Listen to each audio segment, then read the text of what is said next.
Okay, share screen, entire screen. So now you should see it, I expect. Yes? It's Yes. small, but yeah. Zoom. Yeah, let me, Yeah, much better. that should be better. So, yeah, after the previous call, nothing globally changed here, except for one topic to be created. So we already had like edit topic from the editor team. We started using it.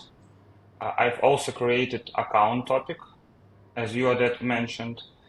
And we also wanted to create like studio epic, but yeah, Sebastian asked like guys from the studio team, and they told us they would create the topic themselves. So that's why we decided to put all events meant for studio in account for now.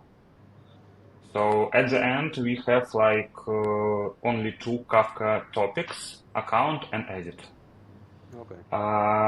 Yeah, so I highlighted which like entities are going to which Kafka topic to make it clear. I also provided one more example for you of that because you mentioned that it's not clear enough why we need to make like populate operations to MongoDB before send Kafka events. So for example, I just provided one more example why we need like populate operations before sending Kafka events. So yeah, if you want me, I can go through. But yeah, briefly speaking, like we have like restore operations are need. Sorry. Dima, can you go through it Yeah, for a second? yeah, I can. So for example, wait, you said or what? I didn't Go. hear. I want you to dive into it. I just. Okay. So, like in most cases, we use restore operations to like convert soft delete items to recovered items only in retool, because like from UI perspective, we cannot do that. And in all restore operations, we don't have enough data to get the info needed for Kafka. So, for example, if you want to restore a clip, you in almost all cases have only clip ID and that's it. But for clip events, we also need to get like production ID, studio ID, project ID, and so on. But these parameters are missing in the URL and whatever we need. So in that case, we just need to get like this info based on clip ID and get like project ID, studio, and so on, The and restore send it to service, Kafka. okay, but this service, that's a new service, right? The service that send event to Kafka. What is this like? Can you Uh, go up a bit? it's a monolith, like our classic It's monolith app. on itself. Okay. And Yes. now, when you do restore, so it goes to the retool API. Not really. I was saying that restore operations are used by retool only. But we should also cover this by Kafka events because if someone from support team wants to Why you don't restore do? a project, Why you don't send the event on the restore on the we API? do. That does the We restore. do, but we send the event like to Kafka, but we need to fill the event data by some data. So in order to get it, we need to do a populate to Mongo and get production ID and studio ID. That, that's a monolith, right? That sending Yes, the yes, event, yes, right? yes, When I go to retool and I do restore, retool calls an API on the monolith. yes, That API yes. on the monolith need to go into the database, read the data, and do the restore. So that API has the data. That's the place that you need to send the event from. The restore API. But as I said, we do that. We do what you just said. So it already has the data. You don't need to go to Mongo specifically and read the data because the restore API it's We do, but sometimes like some IDs are missing. Like as I said, studio ID sometimes are missing for project ID or clip ID because uh, like for why we need to have it. And in order to like extend the event data, we need to populate the data from Mongo to get studio ID and send it to Kafka event. From our side, we don't need all of these fields. If you want just to restore the event, you can send just the specific fields that you want to change.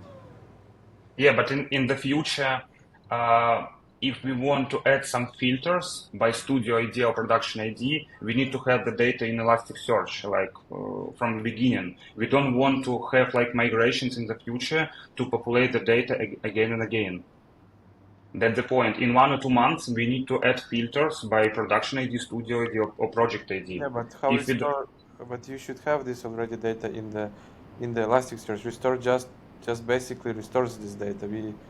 No, but it means you already deleted it previously, meaning it was Yeah, deleted it's from soft Elastic. But we are deleting it like No. permanently, or we are doing soft delete. no, we do soft delete. But then So it shouldn't perhaps be a we problem. don't need this data? Sorry?